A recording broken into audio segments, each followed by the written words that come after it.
Plus का नया आविष्कार eco plus hexa power TMT इसकी प्रीमियम क्वालिटी व उन्नत जंग रोधक क्षमता दे बेजोड़ मजबूती।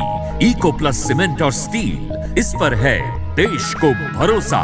इको प्लस का नया आविष्कार eco plus hexa power TMT इसकी प्रीमियम क्वालिटी व उन्नत जंग रोधक क्षमता दे बेजोड़ मजबूती।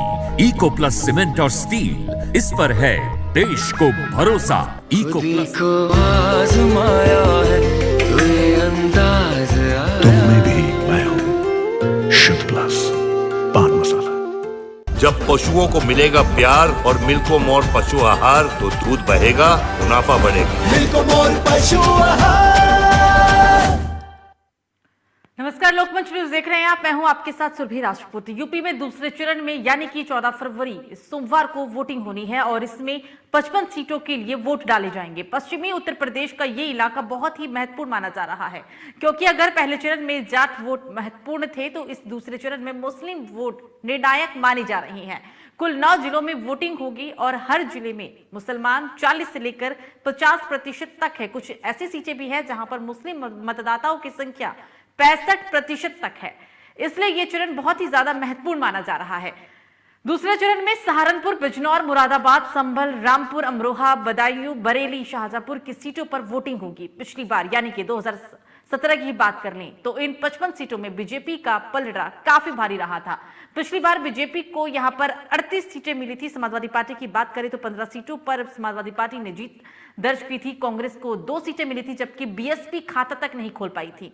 लेकिन इस बार बीजेपी के लिए राहें इतनी आसान नहीं है, क्योंकि ये पूरा इलाका मुस्लिम बहुल माना जाता है। बीजेपी को इसका तजुर्बा लोकसभा चुनाव में भी हो गया था, क्योंकि साल 2019 के लोकसभा चुनाव में बीजेपी का मुकाबला करने के लिए यूपी में महागठबंधन हुआ था, जिसमें समाजवादी पार्टी, बहुजन समाज पार्टी और इस इलाके में आरएलडी भी शामिल थी। इस पूरे इलाके में इन तीनों पार्टियों ने मिलकर चुनाव लड़ा था। तो सहारनपुर, बिजनौर, अमरोहा, संभल, मुरादाबाद, रामपुर, बरेली, बदायूं, शाहजहांपुर, इन 9 जिलों में 14 फरवरी को वोटिंग होगी। और सबसे बड़ी बात यहां पर यह है कि इन सभी जिलों के अंदर मुस्लिम मतदाताओं की संख्या ज्यादा है। कुछ इलाके ऐसे भी हैं जहां पर मुस्लिम मतदाता 65% तक है।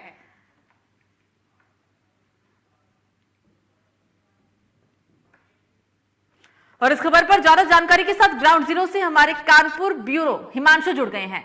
हिमांशु, कानपुर में तीसरे चरण में वोटिंग होगी, वोटिंग को लेकर क्या तैयारी की जा रही है?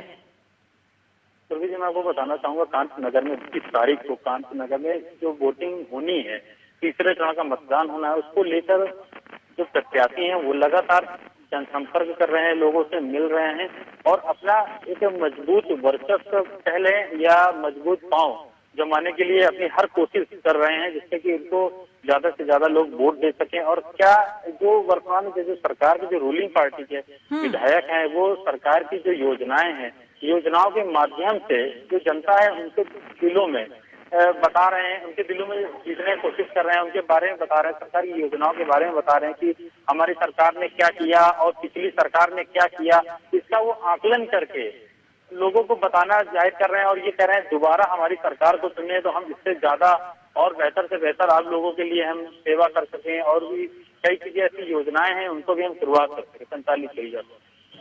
हिमांशु, 2017 में जब चुनाव हुए थे तो उस वक्त मोदी लहर थी, लेकिन इस बार मुकाबला सपा और बीजेपी में है। पलड़ा किसका भारी है कानपुर के अंदर? कानपुर की अगर हम बात करें तो जो यहाँ कुछ विधानसभा सीटें हैं, आर नगर और सीतामऊ, उसकी बातें करें, और तीसरी एक विधानसभा है कल्याणपुर। ये इसमें कहीं ना कहीं जो सपा के प्रत्याशी हैं उनका पलड़ा जो है, एक तरफ बात करें तो अगर इनको बहुत ज्यादा मेहनत करने की जरूरत लग रही है। और ये शुरू से सीतामऊ जो विधानसभा मुस्लिम बाहुल क्षेत्र भी रहा है, वहाँ से जो अभी विधायक हैं इरफान सोलंकी, वो लगातार मुस्लिम के बहुत ही अच्छे माने जाते हैं, उनको प्रिय माने जाते हैं। तो मुस्लिम जो लोग हैं वो भी उनको काफी पसंद करते हैं, तो वहाँ से विधायक रह चुके हैं। अगर बात करें आर नगर विधानसभा की तो अमिताभ वाजपेयी अभी वहाँ पर इससे पहले विधायक थे। ठीक है, आज चुनाव जारी है, शुरू भी चुनाव वोटिंग की हुई 30 तारीख को, इसके लिए वो अपने काफी मेहनत भी कर रहे हैं अमिताभ वाजपेयी। तो कहीं ना कहीं अगर देखा जाए तो समाजवादी पार्टी कहीं ना कहीं उसने एक अपना मतलब पाँव जमा सकती है, विधायक वो बन भी सकते हैं, लेकिन उसके लिए उनको बहुत मेहनत की जरूरत है। और जो बात करें अगर हम बीजेपी की, जो बीजेपी का सुरेश अवस्थी है बीजेपी से, उनको भी काफी अच्छी खासी मेहनत करनी पड़ गई, क्योंकि अगली बार वो सीसामऊ विधानसभा से चुनाव लड़े थे, लेकिन इस बार उन्हें आर नगर विधानसभा से चुनाव लड़ने के लिए कहा गया है और वो चुनाव लड़ रहे हैं, अपनी तैयारियों में लगे हुए हैं। तो और 211 विधानसभा कल्याणपुर की अगर हम बात करते हैं तो यहाँ जिस विधानसभा में मैं खड़ा हुआ हूँ, ये 211 विधानसभा है कल्याणपुर की। यहाँ की अगर हम बात करें तो कहीं ना कहीं यहाँ शुरू से जो इससे पहले विधायक थे सतीश निगम, उन्होंने काफी अच्छा काम किया था, लोगों के दिलों में वो राज भी करे थे। और सबसे बात है, जो भी उनके कार्यकर्ता हैं उनको बुलाते हैं, उनके पास जाते भी हैं, लोगों से मिलते हैं। तो कहीं ना कहीं सपा ये भी मानकर चल रही है कि जो कल्याणपुर की विधानसभा सीट है उनके पाले में आ सकती है। लेकिन जो नीलिमा कटियार है, राज्य मंत्री भी थी, उनकी जो बहन है, पूरा परिवार भी अपनी ताकत झोंके हुए है कि कहीं ना कहीं ये सीट जो है उनके खाते में भी आ सकती है। बिल्कुल हिमांशु, मुकाबला बहुत ही ज्यादा कड़ा होगा बीजेपी के लिए, क्योंकि 2017 की बात कुछ और थी और इस बार 2022 की बात कुछ और है। हिमांशु, ये 19वां विधानसभा चुनाव होगा। बीएसपी ने सत्ता में वापसी की थी। बीएसपी एक ऐसी पार्टी थी जो एक के बाद एक, यानी कि मायावती यूपी में 2 बार मुख्यमंत्री रह चुकी है, लेकिन उसके बाद समाजवादी पार्टी की सरकार बनी, फिर बीजेपी आई, तो कहीं ना कहीं ये भी लोगों को ऐसा भी लग रहा है या फिर उम्मीद जो जताई जा रही है कि शायद परिवर्तन हो जाए, क्योंकि ऐसा होता नहीं है। आप किसी भी राज्य की बात कर ले कि एक बार फिर से सत्ता में वापसी करना एक बहुत बड़ी चुनौती भी और बहुत बड़ी बात भी होती है। जी सुधीर जी, बिल्कुल आपने सही कहा कि बहुत बड़ी चुनौती साबित होगी बसपा के लिए, क्योंकि इस हिसाब से अगर देख रहे हैं तो बसपा इस बार चुनाव में मेहनत तो कर रही है, लेकिन उनके कहीं ना कहीं जो लड़ाई है केवल आपकी समाजवादी पार्टी और भारतीय जनता पार्टी के बीच होने वाली है, क्योंकि बहुत सी ऐसी बातें हैं और बसपा के कहीं ना कहीं अगर उनका बहुत मुश्किल सा लग रहा है कि उनका अगर खाता कानपुर से कहीं से खुल जाए तो ये उनके लिए बहुत बड़ी बात होगी।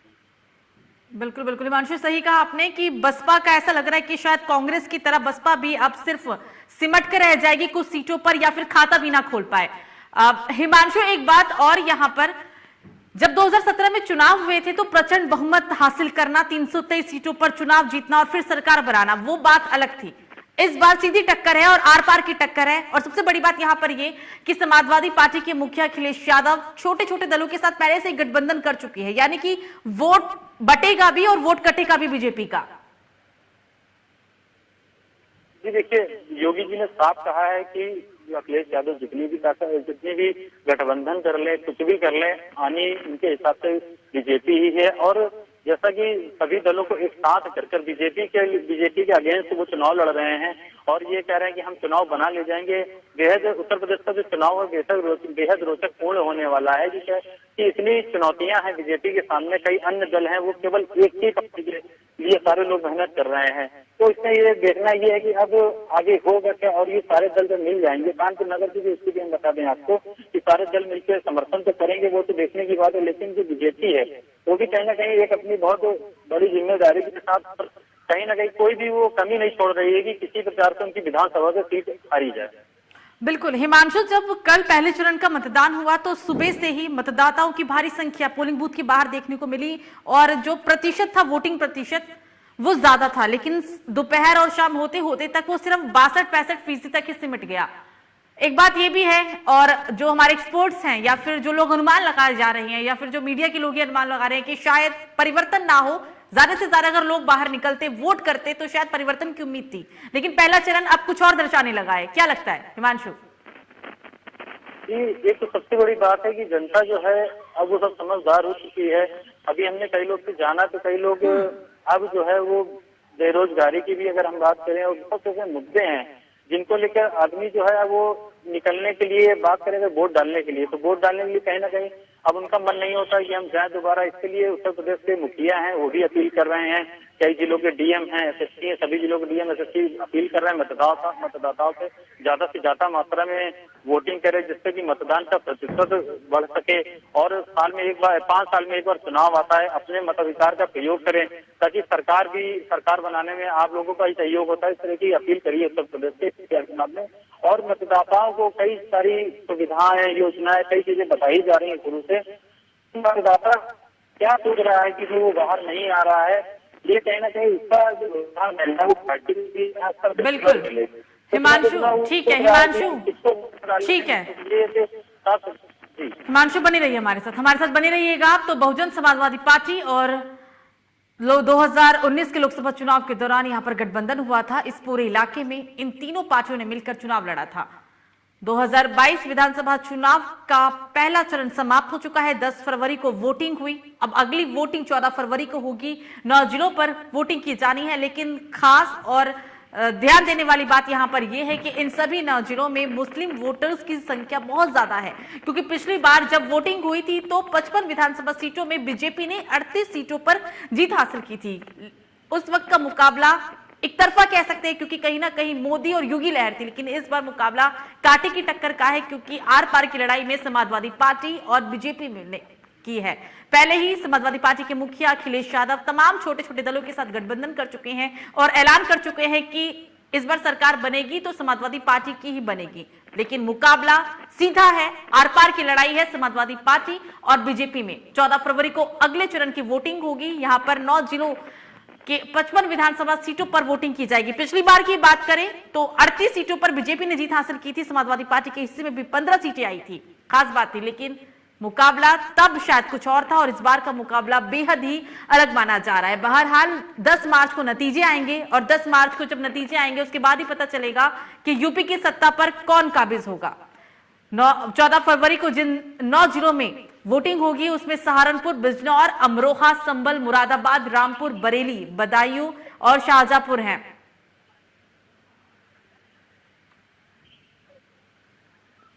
एक बार फिर से हिमांशु के पास चलते हैं। हिमांशु, जो देखा जा रहा है, लोगों के बीच आप लगातार गए होंगे, बात करने की कोशिश की होगी, लोगों के मन में चल रहा है मौजूदा सरकार को लेकर और समाजवादी पार्टी को लेकर, उसके बारे में बताएं।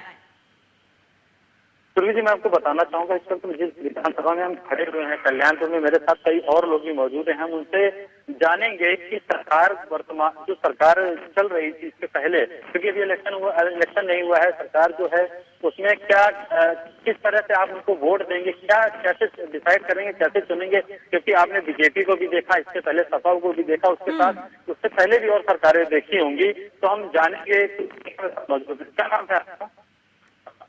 रमेश जी, कानपुर में चुनाव होना है 20 तारीख तीसरे चरण का।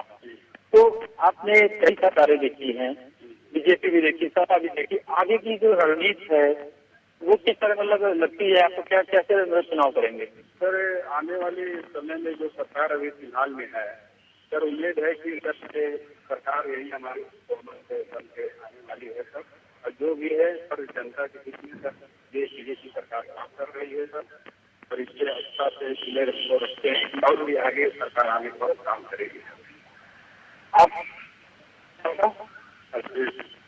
जी क्या करते हैं आप? सारे देखिए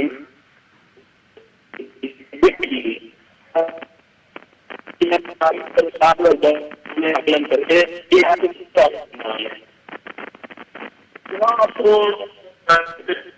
आप किसको वोट डालेंगे, ये गोपनीयता है, का मुद्दा ये है। क्या अच्छा लगा सरकार का कार्य, क्या लगा? सरकार कर्मचारियों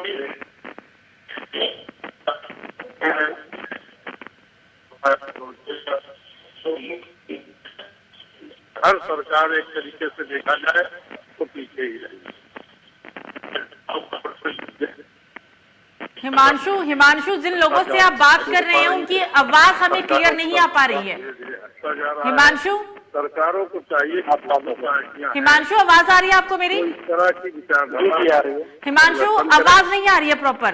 और जैसे आज स्वास्थ्य की बात करें, फ्रंटलाइन वर्कर्स, अब आई मैडम जी बताएं। फ्रंटलाइन वर्कर्स कार्य कर रहे हैं, क्या हो रही है, उन्हें सुविधाएं मिल रही है, कर्मचारियों को मिला करके नजरअंदाज किया जा रहा है, नियुक्तियों पर पूरी तरीके से रोक लगा हुआ है, कम कर्मचारियों से अधिकार लिया जा रहा है। तो क्या ये माना जा सकता है ये जो वोट का प्रतिशत गिर रहा है, तो कहीं ना कहीं इनका यूपी खड़ा हो सकता है? बिल्कुल, इससे जनता को भी सीधा लाभ नहीं मिल रहा है, कर्मचारी को लाभ आदमी हो ही नहीं रहे हैं। इन चीजों को सरकारें ध्यान नहीं दे रही हैं। हम किसी एक प्रकार से दोष नहीं मानेंगे। तो ऐसे में क्या सरकार चाहे जो जनता के हित के लिए आप महत्व देंगे? जनप्रतिनिधि यहाँ से चुन कर जाते हैं, जनता झंडे रखते हैं, रोजगार काम वहाँ व्यवसाय नहीं हो पा रहा है, सर्विस क्यों नहीं लग रही है, व्यवसाय क्यों लोग करते जा रहे हैं। मान लीजिए सरकारी रोजगार नहीं मिल रहा है तो प्राइवेट सेक्टर भी नहीं डेवलप हो रहे हैं। तो ये सारी बातों को ध्यान रखने की जरूरत है। केवल सत्ता में रहना ही, सरकार चलाना ही मुख्य रूप से उनका आधार नहीं है। जनहित के लिए सरकार होती है, उसके बारे में सोचना उनका कर्तव्य बनता है। तो भी जैसा कि हमने लोगों से जाना कि सरकार किस तरह हिस्सा बढ़ाया जाए वोट का, और कहीं ना कहीं ये भी एक बहुत बड़ा कारण हो सकता है कि उन्होंने बताया कि कई चीजों की कमियां बताई कि बेरोजगारी है मुद्दे, कई और ऐसे मुद्दे हैं जिसके कारण कि लोगों के कहीं ना कहीं मन में ये लगता है कि हम वोट क्यों डाले। उनका भी लगता है कि चुनाव वोट डालने का मन नहीं करता और मजबूरी में वोट डालने जाते हैं। ऐसे कई भी लोग हैं। बिल्कुल हिमांशु, बातचीत करने के लिए, समय देने के लिए बहुत बहुत शुक्रिया। हिमांशु ने हमारे कुछ लोगों से बात की, जनता से बात करने की कोशिश की, क्या चल रहा है लोगों के मन में वो जाना। कुछ लोग हालांकि बीजेपी की काफी पक्ष में थे, कुछ लोग चाहते हैं कि बीजेपी एक बार फिर से पूर्ण बहुमत के साथ सरकार बनाए, लेकिन इस बार राह आसान नहीं है, राह बहुत ही ज्यादा चुनौतीपूर्ण है। 9 जिलों पे बहरहाल विधानसभा चुनाव होंगे। 14 फरवरी को अगले मतदान की तारीख है, दूसरे चरण का चुनाव होगा और चुनाव के बाद जो नतीजे आएंगे 10 मार्च को पता चलेगा कि आखिरकार यूपी की सत्ता पर कौन काबिज होता है। फिलहाल अभी के लिए मुझे दीजिए इजाजत, नमस्कार।